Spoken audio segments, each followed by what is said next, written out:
ఒక కాన్పు మరో కాన్పు మధ్య సరైన గ్యాప్ ఎంత? డాక్టర్లు మరియు WHO వరల్డ్ హెల్త్ ఆర్గనైజేషన్ ప్రకారం కనీసం 2 సంవత్సరాలు అంటే 24 నెలలు. ఇదే మొత్తం ప్రపంచంలో సూచించేటటువంటి సేఫెస్ట్ గ్యాప్.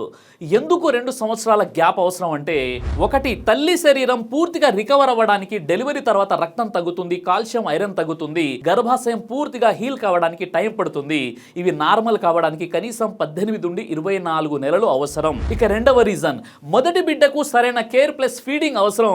తల్లి పాలు, పిల్లల హైజీన్, తల్లి నిద్ర తిరిగి నార్మల్ అవ్వడానికి టైం పడుతుంది కాబట్టి. ఇక మూడవ రీజన్ ఏంటంటే, మదర్ హెల్త్ ప్రాబ్లమ్స్ తగ్గడానికి. గ్యాప్ తక్కువైతే రిస్క్ పెరుగుతుంది.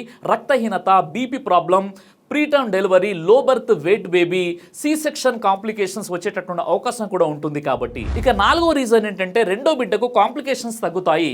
సరైన గ్యాప్ ఉంటే బేబీ వెయిట్ నార్మల్ ఉంటుంది, బ్రెయిన్ డెవలప్మెంట్ బెటర్ అవుతుంది, ప్రెగ్నెన్సీ సేఫర్ అవుతుంది. సి సెక్షన్ చేసిన తల్లులకు స్పెషల్ నోట్ ఏంటంటే, సి సెక్షన్ చేసిన వాళ్లకు 2 నుండి 3 సంవత్సరాల గ్యాప్ అత్యంత సురక్షితం. ఎందుకంటే కుట్టు లోపల పూర్తిగా హీల్ కావడానికి ఇంత టైం అవసరం పడుతుంది. సింపుల్ గా గుర్తుపెట్టుకోండి, నార్మల్ డెలివరీ 2 సంవత్సరాల గ్యాప్, సి సెక్షన్ 2.5 సంవత్సరాల నుండి 3 సంవత్సరాల గ్యాప్. గ్యాప్ అంటే టైం కాదు, తల్లి ఆరోగ్యం, బిడ్డ భవిష్యత్తు కోసం ఇచ్చేటటువంటి ముఖ్యమైనటువంటి గిఫ్ట్. ఈ వీడియో లైక్ చేసి సోదరిమణులకు షేర్ చేయండి.